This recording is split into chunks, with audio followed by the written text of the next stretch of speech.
Hey everyone, this is Tanvi. Happy Mother's Day to all of you and to your moms. Today I have with me my very own, my personal role model, my mom. She's been a feminist before her time and has managed the ultimate juggling act for all of her life. Basically, of that of being a full-time doctor and an always present, always there mom for both my brother and me. I'm so happy, mom, to be having a candid conversation with you and to basically have this discussion about you and us and your journey as a mom over these years. Thank you, Tanvi. But I'm also very happy to see you and to talk to you. And then I'm thinking of what all journey we had together in your childhood, in your adolescent, and then of course as an adult. So, Mama, I mean, we talk all the time, but we don't talk about these things. So, I think one thing that I really wanted to bring out in this conversation was your own journey. Like, as someone that came from a small town and then became a doctor and like one of the leading physicians in the city at this point of time. How has this been? Like, how did you manage it all? Because I was always like keen to become a doctor since my childhood. That's the thing. And then I was focused on that only. And what was it like, Ma? You were a very young mother. You were a mother at 26 and you were still studying at that point of time. So what was that phase like for you? Oh, it was a phase of struggle. I had to think to so many things together, like go to the hospital, do my work, and I was a resident there, and then come back, look after the child. Of course, I had the support of your dad constantly throughout, moral as well as physical. Both they were there, and I could manage. Yeah. So, tell me about your favorite times that we've spent together while I was growing up. Oh, your childhood, I have so many pleasant memories. You mean my adolescence was terrible? Little bit. I remember some bits of it and I feel that there were so many those moments that come back to me also, that when I used to bother you, both Sudeep, my brother, and me used to bother you all every night almost to tell us a story. That was the time, because earlier, when you were a small child, I will just start a story and then I will just add so many things together in that, and then you would keep on listening before sleep. And then we would pick up a book, small book. So I have grown up with you only, like from childhood thing with the small books. Then we went on to a bigger one, and then Reader's Digest stories and novels also. So that we would do together. Yes. Yeah. I totally credit you, Mom, for giving me that early interest in reading, of storytelling and listening and curiosity to know more.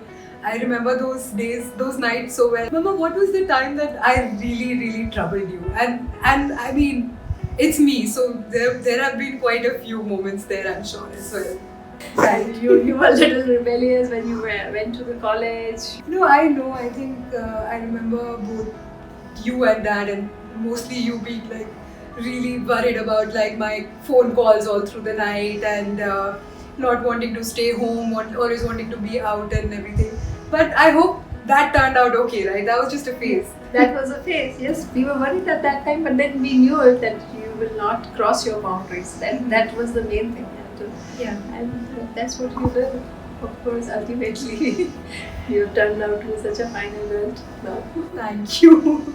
It's taken years, but thank you for. I mean, you saying that means so much to me. So, Mom, if there was one thing that you could change about me, and one thing, not 100 things, what would that be? What do you not like? Your shopping habits, which I really want to change. If I could change. I never knew you would turn out to be such a shopaholic.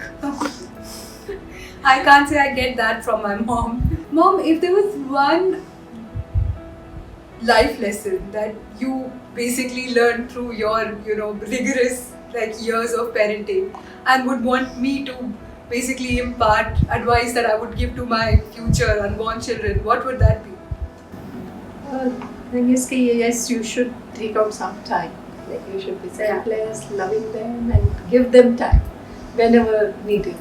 So you should be for them. The child shouldn't feel neglected, and that's the thing. Then don't be too strict. Right. Mother, give them some independence and let them think about. Like whenever they ask you something, I mean, you should be giving a logical answer rather than just petting them and just changing them. So that was the thing, and let them explore the things themselves also. Got That's the it. thing. So Yeah. early independence And and not very early independence, but yes, independence at the right time. Ma, your entire life has been a balancing act, right? Between being a wife, a mother, and of course a doctor. So what were those like? What was that like? How did you manage this both? Women like us, women even in our generation struggle with that. How did you manage it? See, then I knew my limits up to what I had to work and then come back and be with few people. That was the thing. That's why I never took up private practice, which my subject of ops and gynae. It consumes a lot of time. Right. So I thought I would be in a government job with fixed hours, so that I can give you some time. That was my aim. So never went after the money.